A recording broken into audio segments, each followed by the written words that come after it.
peut étudier toutes sortes de phénomènes en sociologie, mais chaque fois, on essaie de voir en quoi ça a une dimension sociale, en quoi la société, la culture, l'économie a pu mettre en forme, façonner ce phénomène-là d'une façon plus spécifique. Donc, quand on regarde l'intelligence artificielle de manière sociologique, qu'est-ce qu'on peut aller tirer comme information intéressante? Je vous dirais qu'il y a au moins 2 niveaux différents sur lesquels on peut travailler.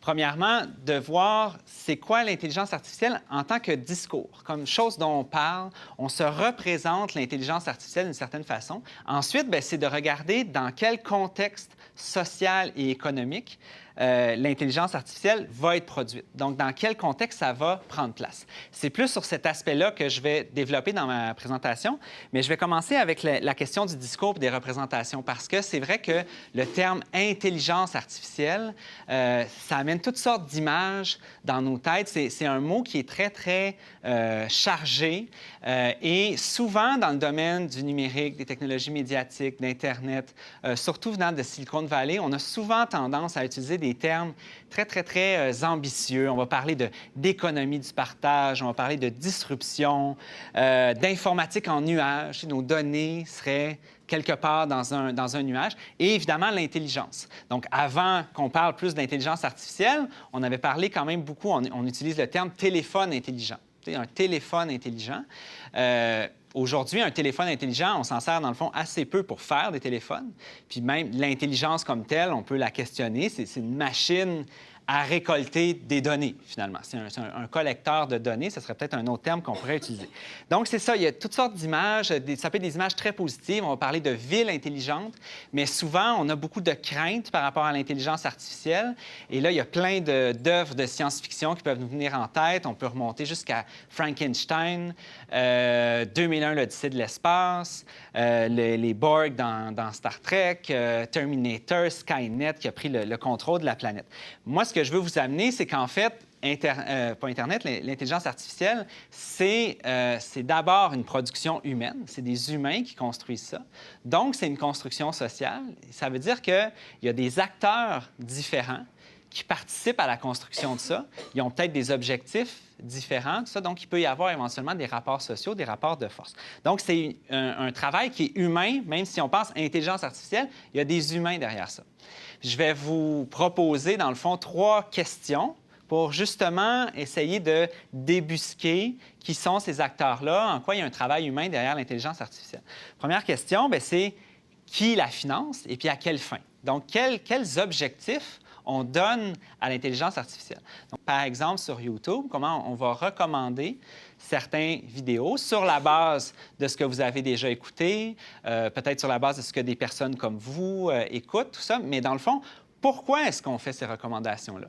Que ce soit les médias traditionnels, privés, comme des stations de télé, TVA, tout ça, ou des journaux, que ce soit les médias numériques, l'idée, c'est de garder l'attention des gens. Il y a un ancien président de TF1 qui appelait ça le temps de cerveau humain disponible. On a 24 heures dans une journée, on travaille, tout ça, mais au moment où on a de l'attention. Puis cette attention-là, ces entreprises médiatiques-là essaient de la capter pour vous rendre disponible aux annonceurs. Donc, ça, c'est quand même important quand on parle d'intelligence artificielle. À quelle fin est-ce qu'on a développé ce processus de recommandation-là de vidéos sur YouTube? C'est pour vous garder sur le site. Mais ce n'est pas nécessairement votre objectif à vous. Ce n'est pas nécessairement les vidéos les plus intéressantes, les plus pertinentes. C'est celles qui vont vous garder le plus longtemps possible sur le site. Donc, ça, c'est une première question. Qui finance l'intelligence artificielle et pourquoi? Ensuite, comment on va la développer et avec quel type de données? Donc, les données, ce n'est pas un matériau qui est neutre. Les données, c'est toujours construit.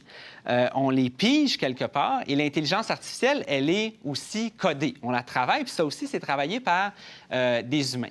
Mais les données, donc, elles viennent de la société ou des sociétés. Ces données-là, elles peuvent refléter des inégalités qui existent dans la société. Elles peuvent refléter des discriminations qui existent dans la société. Je vais vous donner un exemple. Amazon a fait une expérience récemment dans laquelle il voulait qu'une intelligence artificielle filtre les curriculums vitae qu'ils recevaient, les candidatures des gens. Et pour ça, ils ont donné, parce qu'il faut nourrir l'intelligence artificielle, il faut la nourrir avec des données. Donc, ils ont donné les CV qu'ils avaient reçus par le passé en disant, ce CV-là, on a engagé cette personne-là, celle-là, on ne l'a pas engagée, celle-là, on l'a engagée, celle-là, on ne l'a pas engagée. Pour ensuite amener des nouveaux CV pour dire, est-ce qu'on l'engage, est-ce qu'on ne l'engage pas? Et finalement, ils se sont rendus compte que ce programme-là était sexiste, en fait. Il avait tendance à engager beaucoup plus des hommes. Mais en fait, c'est que le sexisme à l'intérieur de ce milieu-là, c'est une réalité même avant l'intelligence artificielle. C'est un milieu où il y a beaucoup, beaucoup plus d'hommes qui sont présents que de femmes. L'intelligence artificielle reproduisait ça. Donc, ils regardaient les gens qui avaient été engagés, bien, c'était des hommes qui avaient dans leur CV des mots un peu macho, très affirmatif, ouais, c'est moi le meilleur et tout ça. Et quand un CV, il y avait le mot femme, bien là, il pouvait avoir une pénalité parce que, bon, comme il n'avait pas engagé beaucoup de femmes par le passé, bien là, vous voyez femme, moins intéressant. Donc, évidemment, Amazon, c'était expérimental, mais ils ont désactivé ce projet-là parce qu'ils voyaient qu'il y avait quelque chose qui ne fonctionnait pas. Donc, ça, c'était ma deuxième question. Je recommence. Qui la finance? Pourquoi? Comment on la développe? Avec quelles données? Puis finalement, ces données-là, qui les fournit? Comment on nourrit ce truc-là? Et là, en fait, c'est là que ça arrive à nous, parce que les données, c'est en grande partie nous qui les fournissons. Sur nos téléphones, quand on installe une application, par exemple, on doit consentir, de manière plus ou moins éclairée, à mon avis, mais on doit consentir, on doit cliquer « Accepter ». Après, tout un formulaire qui nous explique, mais en fait, c'est qu'on consent à ce que nos données soient pigées. Même l'application lampe de poche du iPhone peut collecter de l'information sur vos déplacements, sur tout tas de choses. Donc, ne serait-ce qu'en vous déplaçant, quand vous promenant dans la rue, bien, vous produisez des données. Vous produisez de l'information sur où vous allez, ce que vous faites, combien de temps vous restez dans un café, avec qui vous êtes. Tout ça, c'est des données qui peuvent être collectées. Donc, c'est nous qui produisons les données. On le fait gratuitement ou on le fait en échange de cette application-là, de la fonctionnalité que nous offre cette application-là.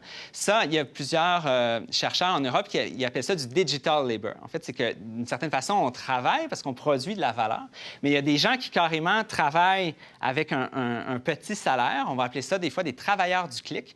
Donc, c'est des gens qui entraînent une intelligence artificielle. Vous savez, des fois, vous devez prouver que vous n'êtes pas un robot en identifiant des lettres, des chiffres sur une porte de maison, identifier des voitures, identifier des panneaux, des choses comme ça. Bien, ça, en fait, c'est de nourrir, d'entraîner une intelligence artificielle. Mais il y a des gens qui peuvent faire ça en échange d'un petit salaire. Même aux États-Unis, ce genre de tâches-là, ça va être payé 3, 4, 5 $ de l'heure. C'est plein de petites tâches, donc c'est même en dessous du salaire minimum. Donc là, on voit vraiment que l'intelligence artificielle, on n'est pas dans quelque chose de un peu surnaturel, qui se développe un peu tout seul, qui est autonome. Il y a vraiment un travail humain derrière ça. Et ça pose tout plein de questions. Quel genre de contrôle est-ce qu'on peut avoir là-dessus, étant donné que c'est humain, que c'est social, au niveau de nos démocraties? Quel genre d'intelligence artificielle on a envie de développer? Quel genre de travail on a envie qu'il soit fait sur les données qui sont collectées? Est-ce qu'on a envie que les données qui sont accumulées actuellement à partir de nos comportements, comme le disait Philippe, est-ce qu'on a envie que ces données-là soient accumulées? Dans quel contexte? Est-ce qu'on a accès à la manière dont c'est traité, etc., etc.? Donc, ça pose tout plein de questions au niveau démocratique. Donc, je pense qu'il faut l'aborder de cette manière-là, comme une production qui est sociale, pour pouvoir ensuite discuter, que ce soit ici ou que ce soit dans la société en général, sur ces enjeux sociaux-là. Voilà, merci.